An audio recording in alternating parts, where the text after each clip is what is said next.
நீ மனசை விட்டுட்ட மகளே, நீ மனசை விட்டுட்ட மகனே.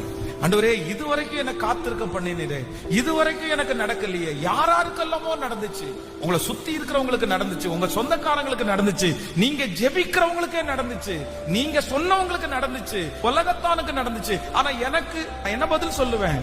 நான் எப்படி அந்த சொந்தக்காரங்களுக்கு முன்னாடி நான் நிப்பேன்? ஆண்டவரே, நான் உங்களுக்காக நின்ன இல்ல, உங்களுக்காக வைராக்கியம் பாராட்டினேன் இல்ல, நான் நம்பினேன் இல்ல, நம்பின எனக்கு இதுவா பரிசு, ஜெபம் பண்ண எனக்கு இதுவா பரிசு, உபவாசம் இருந்த எனக்கு இதுவா பரிசு அப்படின்னு யாரோ ஒருத்தருடைய மனசு நினைக்கலாம்.